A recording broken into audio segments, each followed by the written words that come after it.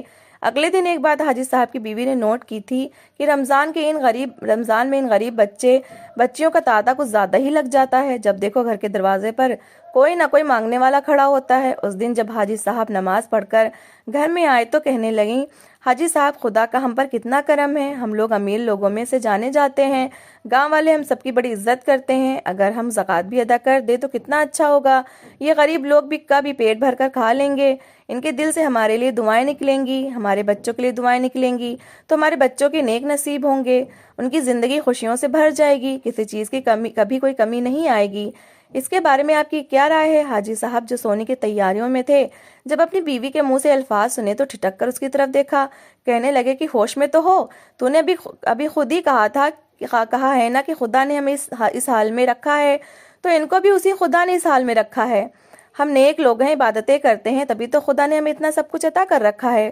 اگر ان بھوکے ننگے لوگوں کو خدا نے اس حال میں رکھا ہے تو تجھے کیا تکلیف ہو رہی ہے؟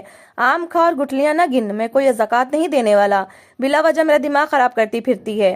حاجی صاحب کی بات سن کر ان کی بیوی چپ ہو چکی تھی، ہاتھ پر ہاتھ رکھ کر کہنے لگی، میری بلا سے جو کچھ مرضی کرتے پھرے، مجھے کیا، میں تو اس لیے کہہ رہی تھی کہ گاؤں میں اور واہ واہ ہو جائے گی، لوگوں میں عزت بڑھ جائے گی۔ اتنا سننا تھا کہ حاجی صاحب کہنے لگے کہ اس کی تو فکر نہ کر، میں زکوٰۃ کے نام پر اپنے ہی کچھ لوگوں کو کھڑا کر کے سامان پکڑا دوں گا، تصویریں وغیرہ بن جائیں گی تو سمجھو عزت ہی عزت ہے۔ یہ سن کر حاجی صاحب کی بیوی خوش ہو چکی تھی۔ وقت یوں ہی آگے بڑی تیزی سے بڑھنے لگا، روزے تیزی سے آگے جا رہے تھے۔ اب تو کوئی بھکاری بھی حاجی صاحب کے گھر پر باہر نہیں آتا تھا۔ ہاں اگر کوئی انسان گلی سے گزر رہا ہوتا اور کوئی بھکاری یا مانگنے والا بچہ آ جاتا تو حاجی صاحب اپنی جیب سے 100-200 کا نوٹ نکال کر اس بچے کو دے دیا کرتے تاکہ دیکھنے والوں میں ان کی عزت بنی رہے، ورنہ تو وہ بچے کو گالی دینے تک سے بھی پرہیز نہیں کرتے تھے۔ ایک دن حاجی صاحب اپنی بیوی سے کہنے لگے کہ بیٹیاں جوان ہو چکی ہیں، بڑی بیٹی کی اب شادی کر دینی چاہیے۔ وہ اپنے دوست کے بیٹے کے ساتھ اپنی بیٹی کی شادی کروانا چاہتے تھے، مگر جب حاجی صاحب کی بڑی بیٹی نے یہ سنا تو غصے سے پھٹ پڑی، کہنے لگی کہ ماں سمجھا دو پاپا کو، میں بالکل بھی اسی کالے کوے جیسے شکل کے ساتھ شادی نہیں کرنے والی، شادی کروں گی تو اپنی مرضی سے۔ اتنا سننا تھا کہ حاجی صاحب کی بیوی نے ایک تھپڑ اپنی بیٹی کے منہ پر مار دیا، کہنے لگی جانتی بھی ہو کیا بکواس کر رہی ہو، اگر تیرے پاپا یہ الفاظ سن لیتے تو کھڑے کھڑے تجھے قتل کر دیتے، کچھ بھی بولتی رہتی ہے، پسند کی شادی کرے گی، ارے ہمارے خاندان میں تو نکاح بھی صرف لڑکی کا دوپٹہ دکھا کر کیا جاتا ہے اور تو پسند کی شادی کی بات کر رہی ہے۔ ماں کی ڈانٹ سن کر وہ لڑکی تو فی الحال چپ ہو چکی تھی، مگر اندر ہی اندر وہ ضد پکڑ چکی تھی کہ کسی بھی حال میں پاپا کے دوست کے بیٹے سے شادی نہیں کرے گی۔ جیسے جیسے رمضان جا رہا تھا لوگ زکوٰۃ ادا کر رہے تھے، اسی کے ساتھ ہی حاجی صاحب اپنے ہی جیسے لوگوں کے ساتھ عمرے پر جانے کا بھی پلان بنا چکے تھے۔ اس دن جب حاجی صاحب گھر لوٹے تو اچانک ایک عورت بھاگتی ہوئی ان کے گھر کے باہر آئی تھی۔ حاجی صاحب نے اسے پوری طرح نظر انداز کیا تھا، مگر وہ عورت گھر کے باہر ہی کھڑی ہو کر دروازہ بجانے لگی۔ چوکیدار اسے وہاں سے اٹھانے لگا، مگر وہ روتے ہوئے کہنے لگی کہ مجھے ایک بار حاجی صاحب سے ملنے دو، مجھے ان سے ایک ضروری کام ہے، میں ان کا زیادہ وقت نہیں لوں گی، میں نے تو ان کے بڑے چرچے سن رکھے ہیں کہ وہ غریبوں کی مدد کرتے ہیں، فرشتہ ہیں فرشتہ، آج تک ان کے در سے کوئی خالی نہیں لوٹا، میں بھی بڑی آس لے کر ان کے دروازے پر آئی ہوں۔ حاجی صاحب نے جب اس عورت کے منہ سے یہ الفاظ سنے تو وہیں پر رک چکے تھے۔ چوکیدار کو اشارہ کیا کہ اس عورت کو گھر کے اندر آنے دو۔ چوکیدار نے بھی اپنے مالک کی بات سن کر دروازہ کھولا تو وہ عورت اندر آ گئی۔ حاجی صاحب اسے سر سے پیر تک دیکھنے لگے۔ وہ عورت 30 سے 32 سال کی عمر کی تھی، سفید چادر سے اپنا چہرہ ڈھک رکھا تھا۔ حاجی صاحب نے اسے دیکھا اور اپنے مہمان خانے میں لے گئے، کہنے لگے کہ بتاؤ کیا مسئلہ ہے، یوں گلی میں کیوں شور کرتی پھر رہی ہو؟